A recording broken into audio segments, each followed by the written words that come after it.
지난주에 우리는 종말에 대해서 살펴보았습니다. 유대인들에게 있어서 종말이라고 하는 것은 성전이 무너지는 것이 종말입니다. 예수님께서 성전이 무너진다 말씀을 하셨습니다. 우리 본문 2절을 한번 보십시오. 이 성전 돌 하나 돌 위에 남지 않고 무너질 것이다. 이 말씀을 들을 때 유대인들에게 이건 하늘이 무너져 내리는 소리입니다. 그래서 우리 지난주에 살펴보았듯이 예수님께서 십자가에 달려 죽으시는 이유도 저 예수는 성전을 무너뜨리는 자다, 이 죄목 때문에 예수님 십자가에 잡혀 죽으시고, 그 이후에 오순절 성령이 제자들 안에 임하자 제자들도 똑같은 이야기를 했습니다. 이 성전은 아무것도 아닙니다. 이 성전 무너집니다. 이거 외쳤다가 예수님의 제자들도 전부 순교당해 죽습니다. 그러나 사실 예수님은 저 건물 성전 이야기하는 거 아니죠. 저 건물 성전은 아무것도 아닙니다. 저건 그냥 그림자입니다.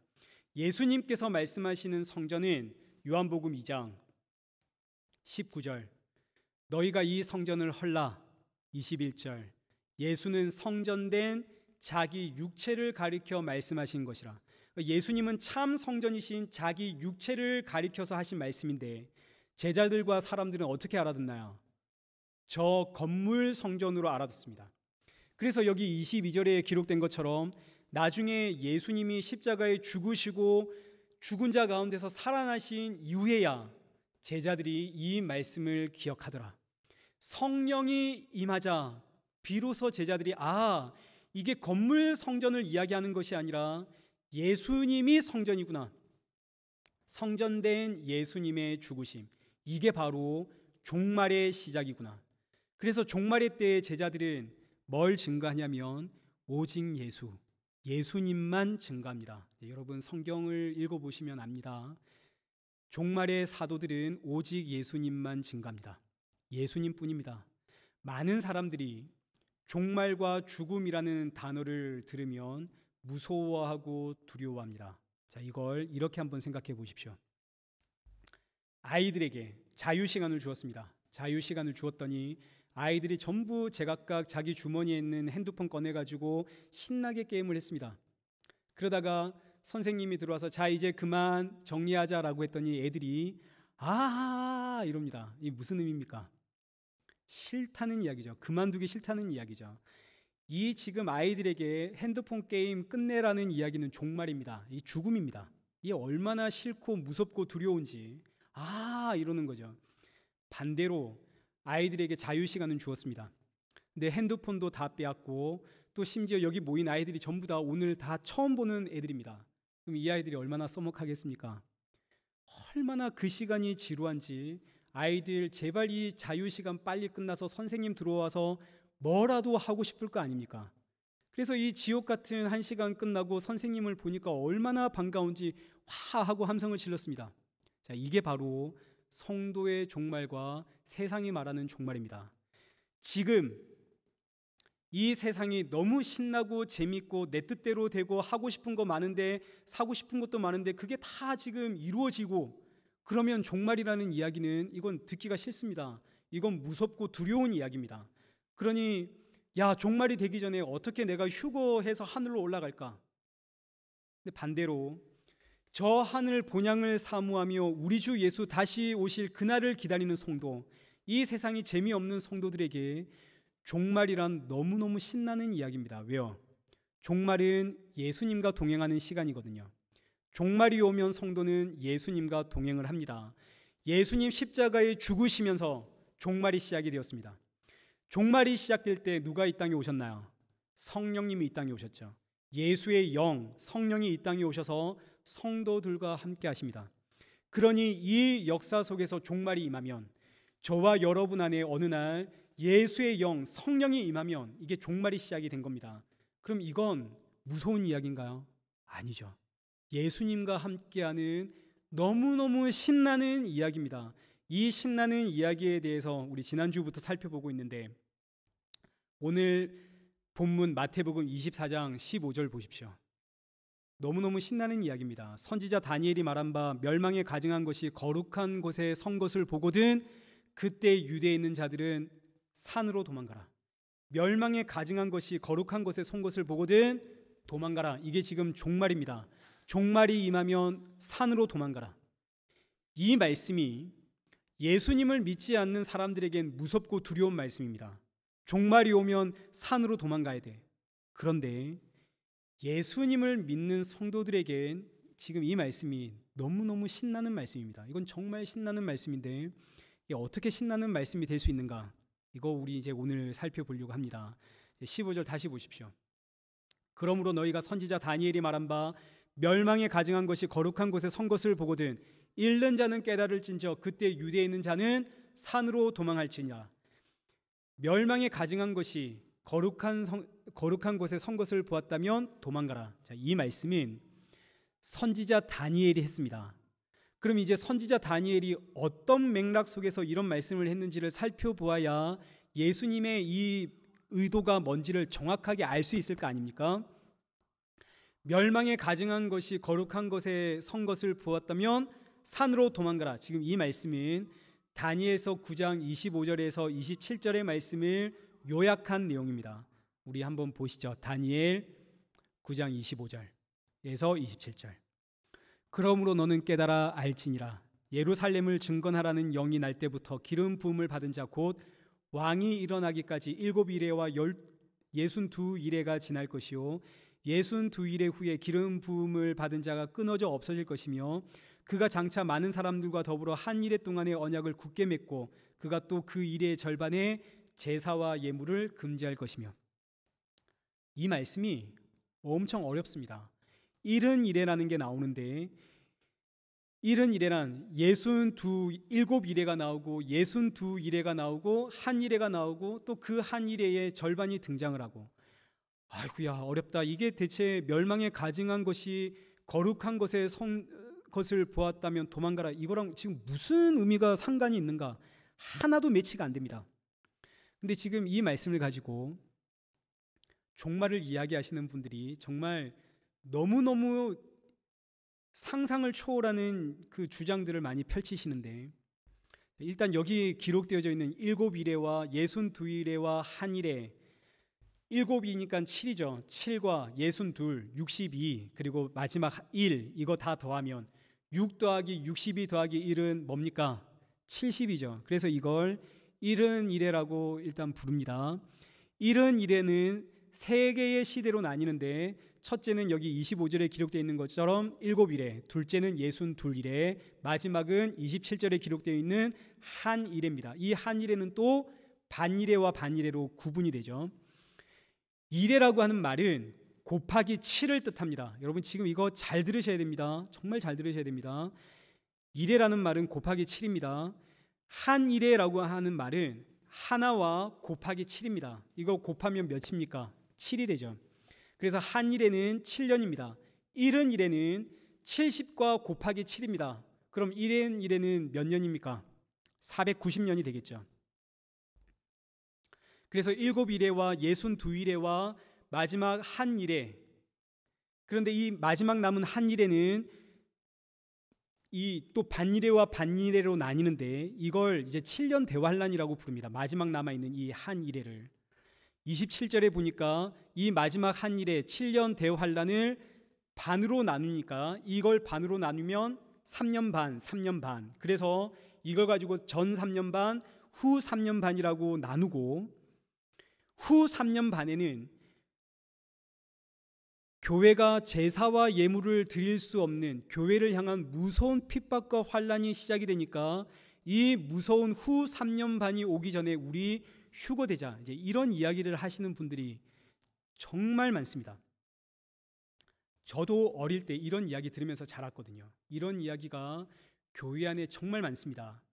근데 저는 개인적으로 이런 이야기 받아들일 수가 없습니다. 왜냐하면 성도에게 있어서 종말이란 예수님과 동행하는 너무너무 귀하고 복된 행복한 시간인데, 종말은 예수님과 동행하는 시간인데, 여러분 이 시간이 두렵습니까? 이게 무서운가요? 물론 종말에 예수님이 너무너무 뵙고 싶어서 빨리 종말의 끝이 와서 예수님 뵙고 싶다, 이걸 사모하는 것은 지극히 당연한 겁니다. 마라나타, 아멘 주 예수여 어서 오시옵소서, 이건 성도의 너무나 지극히 당연한 신앙 고백입니다. 그러나 종말이 무섭고 두려워서 후 3년 반이 오기 전에 떠나자. 이건 대체 어디서 나온 신앙입니까? 이런 이야기들은 자기를 너무나 사랑하는 사람들이 사람들을 미혹시키는 이야기입니다. 이런 이야기에 절대 미혹되지 마십시오. 종말에는 수많은 사람들이 와서 할 수만 있거든 많은 사람들을 미혹시킵니다. 어떻게 미혹시키냐면, 여러분 제발 저를 좀 봐주십시오. 고개 숙이지 마시고. 아무리 우리가 예수님을 믿는 성도라고 하더라도 사람은 본성적으로 세상이 좋고 내 생명이 귀합니다. 아무리 우리에게 신앙이 있고 예수님을 믿는다 하더라도 이거 어쩔 수가 없습니다. 우리가 이 육의 몸을 입고 있는 한 우리는 돈이 좋고 세상이 좋고 잘 살고 싶고 내 자녀들도 잘 살았으면 좋겠고 이 세상에 좋은 것 그거 전부 누리면서 살고 싶은 것은 이 땅에 살아가고 있는 사람이라면 너무 자연스러운 반응입니다. 이건 너무너무 자연스럽습니다. 이런 사람들에게, 이런 나에게 종말이라고 하는 이야기는 본능적으로 이건 두렵습니다. 원초적인 두려움입니다. 원초적인 두려움이 종말과 죽음입니다. 근데 그렇기 때문에 이 종말의 시대에 미혹의 영이 와서 자꾸 나와 동행하는 예수님을 보질 못하게 만듭니다. 성도에게 종말과 죽음은 예수 그리스도와 동행하는 너무너무 기쁘고 행복한 시간인데, 나는 지금 예수님과 함께 이 종말의 시대를 살아가고 있는데 너무 기쁘고 감사한데, 이제 조금 있으면 예수님과 얼굴과 얼굴을 맞대어 볼 그날 사모하면서 나는 지금 살아가고 있는데, 미혹의 영, 마귀 사탄이 자꾸 종말과 죽음이라는 원초적인 두려움을 내 안에 자극해서, 야, 7년 대환란이 있어. 후 3년 반이 있는 거야. 그 무서운 두려운 후 3년 반이 오기 전에 너 공중재림해야지. 봐, 예수님도 멸망에 가증한 것이 거룩한 곳에 세워진다면 도망가라 그랬잖아. 너 신앙생활 똑바로 해야 돼. 주일 성수해야 돼. 어딜 감히 주일 빼먹고 휴가를 가. 대환란 오기 전에 휴가 돼야지. 이런 이야기들로 자꾸 우리를 미혹시키니까 지금 나는 이미 종말이 임해서 날 구원하신 예수 그리스도의 영, 그 성령과 동행하고 있음에도 불구하고 그 기쁨과 그 감동과 감격은 사라지고 원초적인 두려움에 내가 사로잡혀서 아이고 그래 대환란 오기 전에 나 휴거되어야지. 그럼 내가 정신 바짝 차리고 신앙생활 해야지. 종말을 준비해야지. 이런 분들 정말 너무너무 많습니다. 절대 그렇지 않습니다. 제가 계속 반복해서 말씀드리지만 종말이 무섭다면 예수님 믿고 사십시오. 종말은 무서운 이야기 아닙니다. 예수님의 영, 성령과 동행하는 시간이 종말입니다. 이건 말만 들어도 신나고 행복한 소리입니다. 지금 이 시간 제발 들어주십시오. 다른 생각하지 말고 제가 전달하는 말씀이 이게 과연 그러한가 생각하면서, 지금 제가 아직 시작도 안 했는데 귀를 막고 눈을 감고 이러시면 안 됩니다. 제가 아직 시작도 안 했습니다. 뭔 소리 하나 하고 여러분 끝까지 꼭 잘 들어주십시오. 예수님께서 멸망에 가증한 것이 거룩한 곳에 선 것을 보거든 도망가라, 이 말씀이 다니엘서 9장의 말씀을 가지고 인용한 것인데, 다니엘서 9장을 보니까 다니엘서 9장은 이른 일에 대한 이야기입니다. 너무너무 뜬금없는 이야기가 나온 겁니다. 멸망에 가증한 것이 거룩한 곳에 선 것을 보고든 도망가라, 이 말씀과 이른 이래가 대체 무슨 상관이 있나? 그럼 이제 이 이른 이래가 왜 등장을 했는지부터 우리가 좀 살펴봐야겠죠. 다니엘서 9장 1절입니다. 1절부터 보시죠. 메도의 족속 아하수에르의 아들 다리오가 갈대아 나라 왕으로 세움을 받던 첫 해, 곧 그 통치 원년에 나 다니엘이 책을 통해 여호와께서 말씀을 선지자 예레미야에게 알려주신 그 연수를 깨달았으니 곧 예루살렘의 황폐함이 70년 만에 그치리라. 다니엘 시대는 예루살렘이 완전히 망한 시대입니다. 이스라엘 백성들이 바벨론의 포로로 잡혀갔습니다. 솔로몬이 건축했던 그 화려한 성전 완전히 무너졌습니다. 다니엘도 바벨론 포로로 잡혀갔죠. 포로로 잡혀간 그 상황에서 다니엘이 선지자 예레미야의 글을 읽다가 예레미야서에 기록되어 있는 70년의 비밀을 깨달았습니다. 하나님께서 왜 우리를 망하게 하셨는지, 이걸 깨달았다는 이야기입니다. 이스라엘 백성들이 망한 이유는, 그래서 우리가 지금 바벨론의 포로로 잡혀온 이유는 안식년을 지키지 않아서입니다. 하나님께서 이스라엘 백성들에게 안식일을 주셨고 안식년을 주셨습니다. 이건 둘 다 똑같은 의미를 담고 있습니다. 하나님께서 천지를 창조하신 이후에 사람들에게 안식일을 주셨죠. 그 의미는 사람은 하나님의 안식 속에서 살아야 된다, 이런 뜻입니다.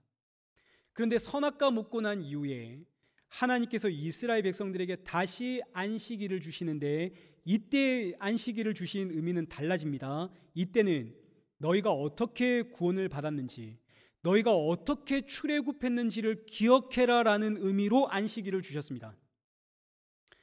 이스라엘 백성들이 어떻게 출애굽했습니까? 하나님의 어린 양, 그 피로 구원을 받아서 출애굽을 했습니다. 그럼 이제 창조의 안식과 출애굽의 안식을 이제 한번 더해 보십시오. 이걸 더해 보면 사람은 하나님의 안식 속에서 살아야 되는데, 선악과 사건 이후로 사람은 하나님의 안식 속에서 살아갈 수가 없습니다. 사람이 하나님의 안식으로 들어갈 수 있는 유일한 방법은 하나님의 어린 양이 죽어서 그 피를 뿌려야 되는 겁니다. 오직 하나님의 어린 양의 죽음으로만 하나님의 안식에 들어간다, 이걸 가르쳐 주는 것이 안식일이고 안식년입니다. 그래서 이스라엘 백성들은 안식일과 안식년을 지키면서 누구를 기억해야 할까요? 하나님의 어린 양, 우리를 구원해 줄 그 메시아, 이거 사모하면서 그 메시아를 기다리면서 이 안식년과 안식일을 지켜야 되는 겁니다. 그래서 안식일과 안식년에는 아무 일도 하지 않습니다. 아무 일도 하지 않는 이유는 너희의 구원은 오직 하나님의 은혜다. 너희가 노력해서 받은 구원 아니다. 너희가 충성하고 헌신하고 봉사해서 받은 구원이 아니라 오직 은혜로 받은 구원이다. 이거 알아라고 안식일과 안식년에는 일하지 않습니다. 그런데 지금 이 당시는 농경사회입니다. 농경사회에서 농사짓고 살아가는데 하루 일 안 하는 건 이건 쉽습니다. 사람은 일주일에 적어도 하루는 쉬어야 됩니다. 그러니 안식일을 지키는 것, 일주일에 하루 쉬는 것, 이건 쉽습니다. 누구나 할 수 있습니다. 그런데 안식년은 1년을 일하지 마라, 이거 되겠습니까? 농경사회에서 1년을 일 안 하면 단순히 1년 일 안 하는 걸로 끝나는 것이 아니라 2년 동안 먹을 것이 없습니다.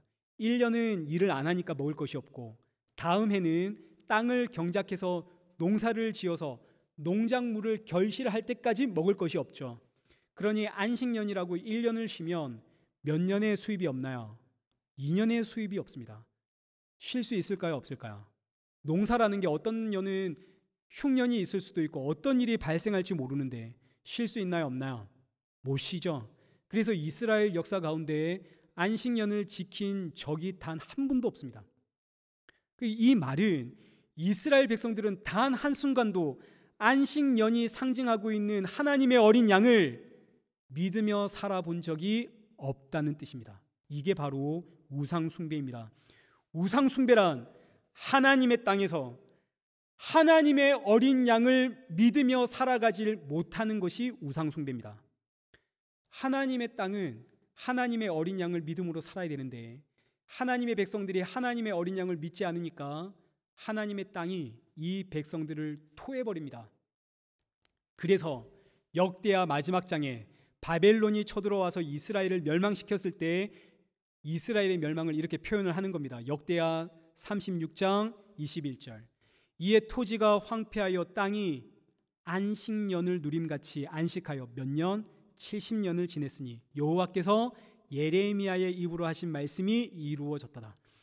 하나님의 땅에서 안식년 지키지 못하고 사니까, 안식년은 곧 하나님의 어린 양이신 그 예수 그리스도를 믿는 믿음입니다. 하나님의 나라는 예수님 믿고 사는 나라입니다. 그런데 예수님 믿지 않으니까 하나님의 땅에서 이 백성들을, 예수 믿지 않는 백성들을 다 토해내더라.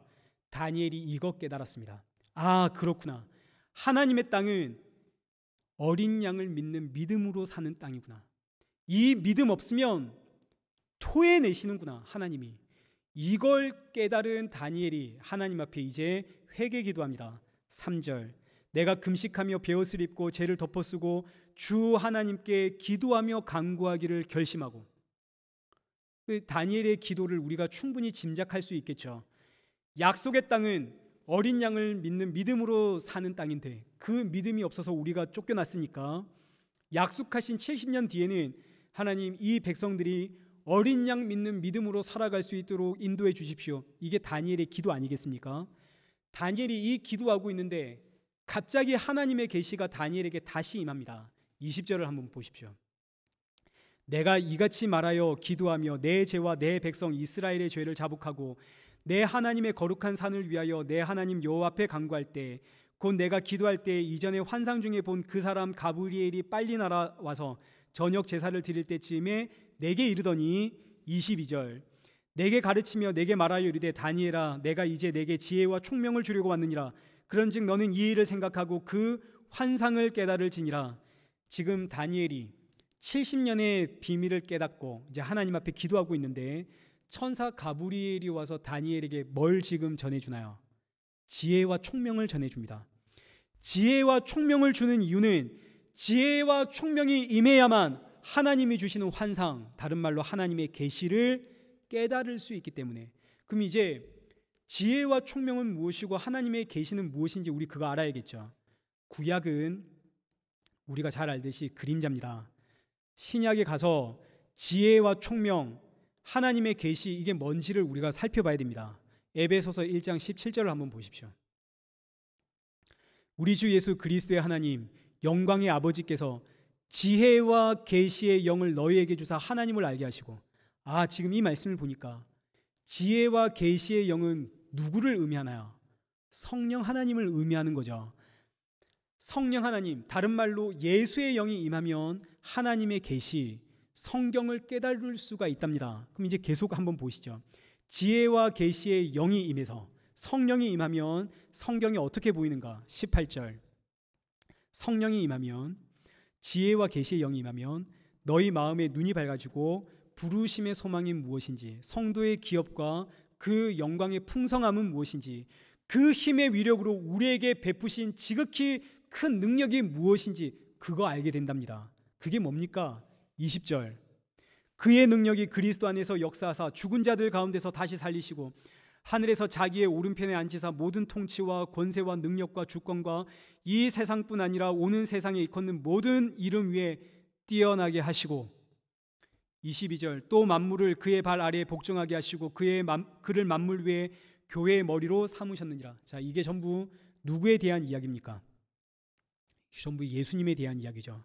그러면 성령이 임하면 우리의 눈이 밝혀져서 부르심의 소망, 성도의 기업, 그 영광의 풍성함이 무엇인지를 우리가 알게 되어지는데 그게 전부 뭐라고요?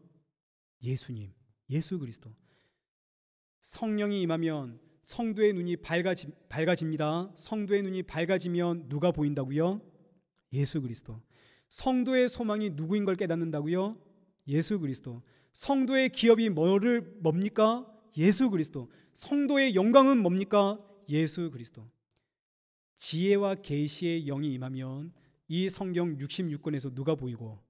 예수 그리스도. 지금 천사 가브리엘이 다니엘에 찾아와서 지혜와 총명, 성령을 전해 주었습니다. 그럼 이제 다니엘의 눈에 누가 보일까요? 예수 그리스도. 오늘 저와 여러분에게 지혜와 계시의 영이 임했습니다. 그러면 이제 하나님의 계시, 성경의 비밀이 풀리는데 성경의 비밀이 풀리니까 누가 보이고? 예수 그리스도. 지금 예수님께서 마태복음 24장에서 종말에 대한 이야기를 하고 있습니다. 멸망에 가증한 것이 거룩한 곳에 선 것을 보거든 산으로 도망가라. 그럼 우리는 이 말씀을 통해서 누가 보여야 할까요? 예수 그리스도. 이제 다니엘서에서 예수님이 말씀하신 그 말씀이 뭔가, 70일에가 무엇인지, 7일에와 62일에와 한 일에와 반 일에가 무엇인지 우리 살펴볼 텐데 그 말씀을 보면 그 이야기들이 전부 누구를 이야기하고 있고? 예수 그리스도. 제가 지금 억지를 부리고 있습니까? 구약은 누구에 대한 이야기입니까? 오실 예수 그리스도. 신약은 누구에 대한 이야기입니까?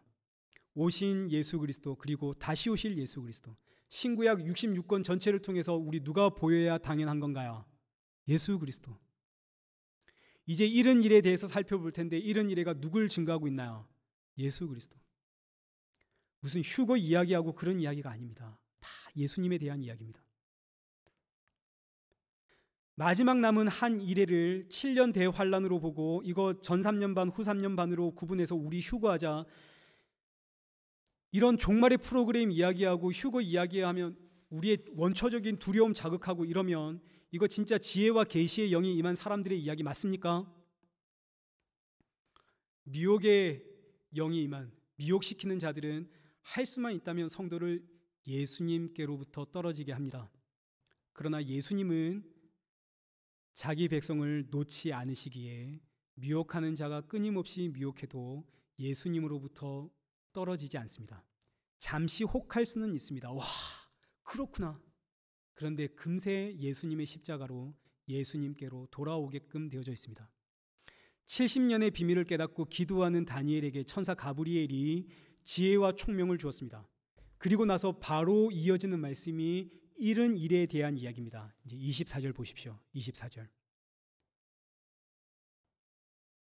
내 백성과 내 거룩한 성을 위하여 이른 이래를 기한으로 정하였나니 허물이 그치며 죄가 끝나며 죄악이 용서되며 영원한 의가 드러나며 환상과 예언이 응하며 또 지극히 거룩한 이가 기름 부음을 받으리라. 천사 가브리엘이 다니엘에게 지혜와 총명을 주고 성령을 주고 이른 일에 대해 알려주었습니다. 자, 지혜와 총명, 성령이 임하면 누가 보인다고요? 예수 그리스도. 지금 천사가 이른 일에 대해서 말씀하고 있는데 오늘 저와 여러분에게 다니엘에게 임한 그 똑같은 영이 임했다면 이제 이 말씀에서 예수님 보일 겁니다. 예수님 보이시는가 한번 보십시오. 내 백성과 거룩한 성을 위하여 이른 이래를 기한으로 정하였나니 이른 이래에는 허물이 그치고 죄가 끝이 나고 죄악이 용서받고 영원한 의가 드러나고 환상과 예언이 응하고 지극히 거룩한 이가 기름 부음을 받으리라. 자, 어떻게 예수님 보이십니까? 지금 이 말씀에서 예수님 보이신다면 지금 우리에게 기적이 일어난 겁니다. 지혜와 계시의 영, 성령이 임했기 때문에 지금 예수님 보이는 것이지 성령이 임하지 않으면 절대로 이 말씀에서 예수님 보이지 않습니다. 그래서 다니엘의 이 말씀을 유대인들이 아무리 읽어도 수천 년이 지난 지금까지도 이 말씀에서 예수님 발견하지 못합니다. 오늘날 교회도 마찬가지. 예수님이 이 이른 이래에 지금 예수님이 안 보이니까 이 이른 이래를 가지고 와서 온갖 종말의 이야기합니다. 여러분, 이른 이래는 그런 이야기 아닙니다. 누구에 대한 이야기입니까? 보십시오. 누구에 대한 이야기인가요? 예수님에 대한 이야기입니다. 그럼 이제 이 이른 이래를 성경이 이제 세 부분으로 쪼개는데 이것도 한번 보십시오. 첫째는 25절입니다. 25절. 25절에 기록된 것처럼 7이레와 62이레로 나누시는데 7이레란 이스라엘 백성들이 약속의 땅으로 돌아가서 예루살렘 성을 다시 재건하는 시기가 7이레입니다. 제가 지금 색깔별로 똑같이 맞춰 놓았는데 바벨론 포로에서 돌아와서 예루살렘 성전을 건축할 때까지가 7이레. 예루살렘이 중건이 되고 여기 기름 부음 받은 자 왕이 올 때까지가 이제 62이레입니다. 먼저 바벨론 포로에서 돌아와 예루살렘을 증건하는 시기가 7이레인데 7이레란 7 곱하기 7입니다. 7과 7을 곱하면 49죠. 그래서 이른 이래란 49년을 뜻하는데 실제로 이스라엘 백성들이 바벨론 포로에서 돌아와서 예루살렘 성과 성전을 건축하기까지 걸린 기간이 49년입니다. 이게 첫 번째 이른 이래입니다. 7이래입니다. 예루살렘과 성전이 완공되면 이제 그때부터 기름 부음 받은 왕이 올 때까지의 기간이 62이래입니다. 62이래란 62 곱하기 7입니다. 그러면 434년이죠. 그러니 지금 유대인들은 예루살렘 성이 이제 세워졌고 그때로부터 430년쯤 뒤에 누가 올 거라고 생각을 할까요? 약속한 기름 부음 받은 왕, 그 왕이 오실 거라 생각을 했겠죠. 그 왕이 오시면 이제 62이레가 끝이 나고 마지막 남은 한 이레가 시작되는 70이레가 시작되는 순간이니까 여기 다시 24절에 기록된 것처럼 그 왕이 오시면 허물이 그치고 죄가 끝나고 죄악이 용서되고 영원한 의가 드러나고 지극히 거룩하신 이가 기름 부음을 받고, 그러니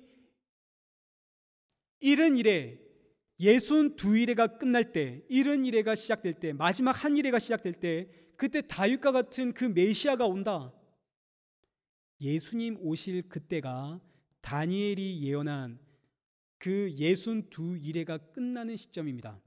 그래서 예수님이 오실 때, 그때 당시 메시아, 우리를 구원할 왕, 이른 이래가 이제 시작이 된다라는 그 기대가 유대인들 사이에 아주 극에 달했던 시대입니다. 메시아가 오시면 26절 한번 보시죠. 26절에 기록된 것처럼 62일의 후엔 기름 부음 받은 자가 완전히 끊어져 없어지고, 당시에 기름 부음 받은 자는 왕과 제사장과 선지자입니다. 그런데 이제는 더 이상 이런 직분 필요 없다는 거죠. 하나님의 진짜 메시아가 오시니까요. 그날을 사모하며 이스라엘 백성들이 지금 기다리고 있는데 메시아가 오셨습니다. 진짜 메시아가 오셨습니다. 그 메시아가 오셨는데 그 메시아 태어나자마자 어디에 눕혀집니까? 여러분 아시죠? 어디에 눕혀지나요? 예수님 태어나셔서 짐승의 구유에 눕혀지죠. 구유라고 하는 것은 말 먹이통을 의미하는 겁니다. 예수님 이 땅에 오시자마자 짐승의 먹이통에 눕혀집니다. 자, 여러분, 누가 짐승입니까?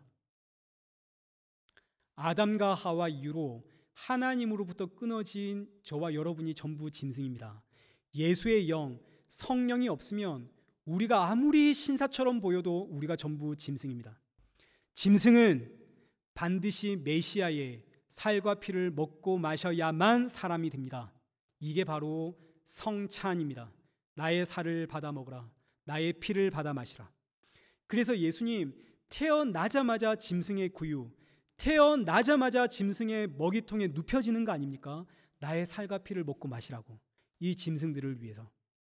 그런데 이건 사람들이 원하는 메시아가 아닙니다. 사람들이 원하는 메시아는 로마의 압제에서 우리를 구원해 주는 메시아, 다윗의 나라처럼 우리를 모든 나라 위에 세워주고 모든 민족 위에 영광과 존귀를 받게 해주는 그런 메시아를 이스라엘 백성들이 기다려왔죠. 그런데 예수님이 왔습니다. 사람들이 예수님께 묻습니다. 당신은 우리에게 뭘 줄 수 있습니까? 예수님이 대답하죠. 저 성전 무너뜨려라. 내가 진짜 성전을 주겠다. 나의 살과 피를 먹고 마셔라. 완전히 미친 소리 아닙니까? 성전 무너뜨리겠다 그러고 자기 살과 피를 먹고 마시라 그러고. 이단 중의 괴수입니다. 그래서 예수님을 십자가에 달아 죽입니다. 그런데 놀랍게도 이 사건이 다니엘서에 기록된, 여기 26절에 기록된 62일의 후에 기름 부음을 받은 자가 끊어진다는 이야기입니다.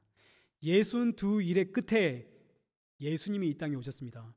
예수님 이 땅에 오셨을 때는 62일회가 끝난 시점이고 마지막 한 일회가 시작되는 시점입니다. 그래서 예수님이 이 땅에 오셔서 십자가에 달려 죽으실 때까지가 3년 반입니다. 반일회. 마지막 남은 이 반일회는 예수님 십자가에 죽으셔서 예수님 다시 오실 때까지를 이야기하는 겁니다. 그래서 27절을 한번 보십시오. 그가 장차 많은 사람들과 더불어 한 일회 동안의 언약을 굳게 하시고, 이 한 일회 동안의 언약이란 십자가의 언약을 이야기합니다. 예수님 십자가의 언약을 굳게 하시면서 이 땅에서 하신 말씀이 성전 무너뜨려라, 성전 무너진다, 저 성전에서 제사와 예물 내가 금하겠다, 그 이야기 하지 않습니까? 그 이야기하고 십자가에 달려 죽을 때까지가 이게 반일회입니다. 이게 반일회. 남은 반일회는 예수님 십자가에 죽으시고 다시 오실 때까지. 오늘 저와 여러분은 이 마지막 남은 반일회를 살아가고 있습니다. 이게 70일회의 결론입니다. 예수님 십자가의 죽으심으로 남은 반일회는 허물이 그치고, 예수님 십자가의 죽으심으로 허물이 그치고 죄가 끝이 나고 죄악이 용서를 받고 영원한 의가 드러나고 지극히 거룩하신 이가 왕으로서 기름 부음을 받고, 70일회의 시작, 마지막 남은 반일회, 이게 십자가에서 이루어지는 거죠. 십자가에서. 그래서 지금 여러분 제가 하는 말 이해하고 따라오십니까? 이해가 안 되시는 분은 꼭 동영상으로 한 번 더 들어보십시오. 그래서 예수님 십자가에서 달려 죽으실 때에 다 이루었다 하시고 죽습니다. 다 이루었다. 뭐가 다 이루어졌나요? 하나님의 나라가 다 이루어졌습니다. 예수님께서 십자가에 달리기 전날 밤에 제자들에게 포도주 나눠주시면서 하신 말씀이 이겁니다. 마태복음 26장 27절 보십시오. 또 잔을 가지사 감사 기도하시고 그들에게 주시며 이르시되 너희가 다 이것을 마시라. 이것은 죄사함을 얻게 하려고 많은 사람을 위하여 흘리는 바 나의 피 곧 언약의 피니라. 예수님께서 포도주를 나눠주시면서 이 받아 마시라. 이건 너희의 죄사함을 위해 흘리는 나의 피다. 그리고 하시는 말씀이 그러나 너희에게 이르노니 내가 포도나무에서 난 것을 이제부터 내 아버지의 나라에서 새 것으로 너희와 함께 마시는 날까지 마시지 아니하겠다. 예수님께서 내가 이제 다시는 포도주 마시지 않겠다 하십니다. 언제까지? 하나님의 나라, 아버지의 나라가 완성될 때까지는 내가 포도주 마시지 않겠다. 그런데 세상에 예수님 이 말씀하시고 바로 그 다음 날에 포도주를 마십니다. 요한복음 19장 28절. 내가 목이 마르다 하시니 그가 신 포도주가 가득히 담긴 그릇이 있는지라. 사람들이 신 포도주를 적신 해면을 우슬초에 메어 예수의 입에 대니 예수께서 신 포도주를 받으신 후에 이르시되 다 이루었다 하시고 머리를 숙이시니 영원히 떠나가시니라. 예수님께서 십자가에서 포도주를 마십니다. 포도주를 마셨다는 말은 이제 뭐가 다 이루어졌다는 뜻인가요? 하나님의 나라가 다 이루어졌다는 뜻이죠. 그래서 하나님의 나라는 어디서 다 이루어집니까? 예수님의 십자가에서. 십자가에서 다 이루었기 때문에 예수님 마지막 말씀이 다 이루었다. 하나님의 나라가 십자가에서 완성이 되었고 예수님은 십자가에서 하나님 나라의 왕으로 등극을 하셨습니다. 하나님 나라의 왕으로 등극하신 그 예수님께서 자기 백성들에게 자기의 영, 예수의 영, 성령을 넣어주시니 그 성령이 임한 성도들에겐 어떤 일이 일어날까요? 다시 24절에 기록되어 있는 것처럼 예수의 영이 내 안에 임하니 허물이 그치고 죄가 끝나고 죄악이 용서받고 영원한 의가 드러나고 예수 그리스도가 나의 왕, 나의 구주로 등극을 하시더라. 여기까지 정리해 보겠습니다. 다니엘이 70년을 깨닫고 기도할 때에 새로운 계시를 받는데 그 계시가 71회입니다. 지혜와 총명의 영이 임하여 71회를 보니까 71회, 7일회와 62일회와 마지막 한 일회와 그 한 일회를 반으로 쪼갠 반일회는 전부 누구에 대한 이야기인가요? 보니까 다 예수님에 대한 이야기죠. 성경이 초지일간 예수님을 증거하고 있습니다. 그럼 이제 이 말씀이 오늘 본문에 멸망에 가증한 것이 거룩한 곳에 선 것을 보거든 도망가라, 이 말씀과 어떻게 연결되는가, 이제 이거 간략하게 정리하고 말씀을 맺겠습니다. 이제 끝났습니다. 드디어 끝났으니까 고개를 드시고 저를 꼭 좀 봐주십시오. 다니엘이 70년의 기한을 깨달았습니다. 우리가 70년 동안 바벨론 포로한 이유는 안식년을 지키지 않아서구나. 약속의 땅에서 어린 양을 믿고 살지 않았기 때문에 우리가 토해냄을 당했구나. 70년 뒤에 하나님께서 우리를 약속의 땅에 다시 불러주시면 그때는 우리들 저 어린 양 믿으며 살아야 할 텐데, 그래서 다니엘이 기도하고 있는데 천사 가브리엘이 와서 71회를 선포해버리고 가십니다. 71회란 70과 곱하기 7입니다. 근데 이게 무슨 뜻인가요? 레위기 26장 18절을 보시죠. 또 만일 너희가 그렇게까지 되어도 내게 청종하지 아니하면 너희의 죄로 말미암아 내가 너희를 몇 배, 7배나 더 징벌하겠다. 레위기 26장의 말씀은 이스라엘 백성들의 하나님의 말씀, 율법을 잘 지키면 적들이 이 땅에 쳐들어와도 너희 다섯이 100을 쫓아내고 너희의 100은 10,000명을 쫓아낼 것이다. 하나님의 약속입니다. 근데 너희가 율법을 지키며 살지 않으면, 여러분 율법은 예수님을 이야기하는 겁니다. 너희가 예수 믿고 살지 않으면 내가 약속의 땅에서 너희를 쫓아내겠다. 그런데도 불구하고 내 말을 청종하지 않으면 내가 너희를 몇 배? 7배를 더 징벌하겠다. 그래서 71회입니다. 그래서 71회. 이스라엘 백성들이 하나님의 약속의 땅에서 어린 양 믿고 살지 않았습니다. 우상 숭배를 했습니다. 하나님의 땅이 이 백성들을 토해냈습니다. 70년 바벨론 포로에 잡혀갔습니다. 70년 뒤에는 회복될 줄 알았습니다. 그런데 이어지는 하나님의 선포는 71회입니다. 아니, 너희들 70의 7배야. 이 말은 영원한 심판이라는 뜻입니다. 7이라는 숫자 자체가 완전함, 영원함 이런 뜻을 가지고 있기 때문에 70의 7, 너희들을 내가 완전히 심판해 버리겠다. 이스라엘 백성들은 하나님이 우리 구원해 주기만 하시면 이제 우상 숭배하지 않고 하나님만 믿고 살겠습니다 라고 각오를 했지만, 하나님은 이스라엘 백성들에게 하시는 말씀이, 아니 70일에 70의 7배다. 너희들 영원히 심판 피할 수 없다. 이 이야기 하는 겁니다. 왜일까요? 믿음이라고 하는 것은 사람의 각오, 의지, 결단으로 되는 게 아닙니다. 오직 하나님의 은혜입니다. 하나님의 은혜가 임하지 않으면 아무리 믿으려고 해도 믿어지지 않습니다. 믿을 수도 없고, 우상 숭배에서 쫓겨났구나, 이제 우상 숭배 안 해야지, 아무리 각오하고 결단해도 사람은 우상 숭배하며 삽니다. 사람은 전적으로 죄인이라, 완전히 타락한 죄인이라 아무리 각오하고 결단해도 우상 숭배에서 떠날 수 없습니다. 그래서 구원은 오직 하나님의 은혜입니다. 은혜가 임해야 됩니다. 이거 알려주려고 너희가 아무리 노력해도 심판 피할 수 없다. 이게 70일입니다. 70일에 너희들은 심판 피할 수 없다. 70일에는 그 끝에는 휴거되어야지가 아니라 70일에는 너희는 심판 피할 수 없다. 너희들은 70에 곱하기 7배다. 너희는 답이 없는 죄인이다. 그래서 70일에는 누가 오신다고요? 예수님이. 그래서 내가 너희들 대신 죽어야 해. 천지를 창조하신 하나님께서 내가 대신 죽어야 해. 그래서 사람으로 이 땅에 오신 하나님, 십자가에 달려 죽는 겁니다. 70일에란 약속의 땅에만 들어가면 이제 하나님만 믿고 살아야지. 그런데 깨닫게 되는 것은, 나는 여전히 우상 숭배하는 인생이구나. 나는 하나님의 심판을 피할 방법이 없구나. 하나님의 어린 양이 나 대신 죽어 주셔야 하는구나. 이게 바로 예수님이 말씀하시는 오늘 본문 15절입니다. 15절. 멸망에 가증한 것이 거룩한 곳에 선 것을 보거든 도망가라. 어디로 도망가야 되나요? 예수님께로, 하나님께로.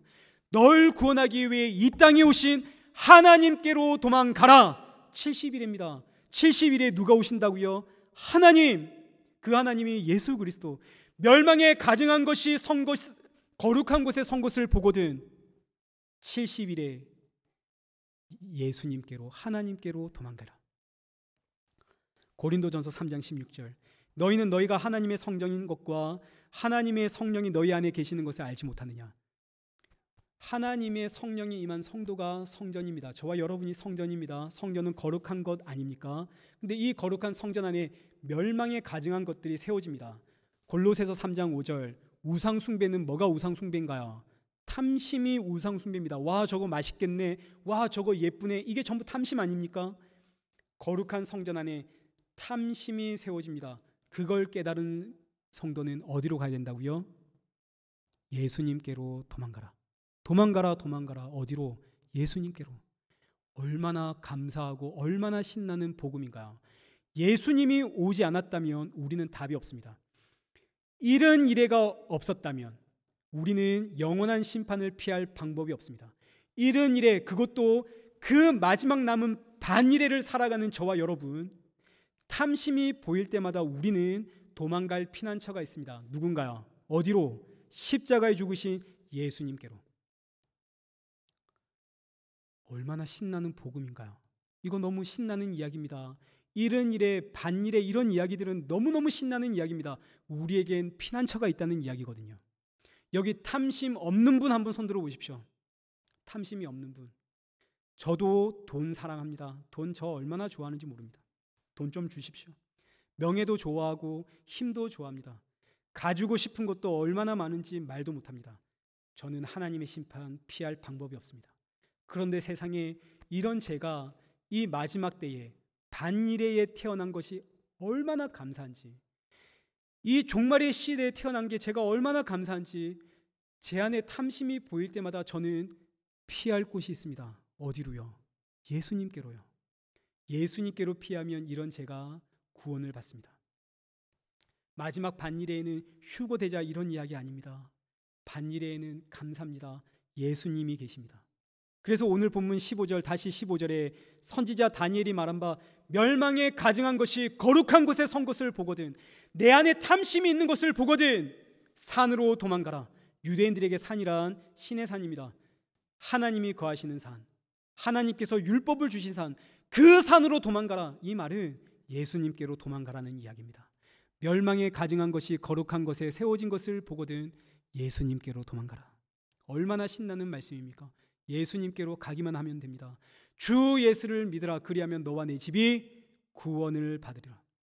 그래서 이제 17절, 오늘 본문 17절, 지붕 위에 있는 자는 집 안에 있는 물건 가지러 내려가지 말고 밭에 있는 자는 겉옷 가지러 돌이키지 마라. 종말을 깨달았다면, 멸망에 가증한 것이 내 안에 있음을 발견했다면, 내 안에 지금 탐심이 있는 걸 발견했다면 그 자리에서 바로 어디로 가라? 예수님께로 가라는 이야기입니다. 아이고, 맞다, 나 그거 안 가져왔는데, 아이고, 내가 저기 겉옷 두고 왔는데, 그거 생각날 때마다 어디로 가라고요? 예수님께로 가라. 지금 여러분, 이거 비유의 말씀입니다. 진짜 물건 가지러 가지 마라, 겉옷 가지러 가지 마라, 이런 이야기 아닙니다. 비유입니다. 겉옷 놔뒀으면 그 찾으러 가야 됩니다. 그런데 내 안에 탐심을 발견했거든. 그거 아까운데 탐심을 발견했거든. 어디로 가라? 십자가로 가라. 예수님께로 가라. 그래서 성도의 기도 제목, 교회의 기도 제목, 지혜와 계시의 영을 주셔서 나의 눈 열리게 하소서. 예수님만 밝히 보이게 하소서. 내 안에 죄, 이 탐심 보일 때마다 예수님께 도망가게 하소서. 나에게 피난처가 있다는 사실 잊지 않게 하소서. 사랑하는 성도 여러분, 우리에겐 피난처가 있습니다. 예수님께로 가십시오.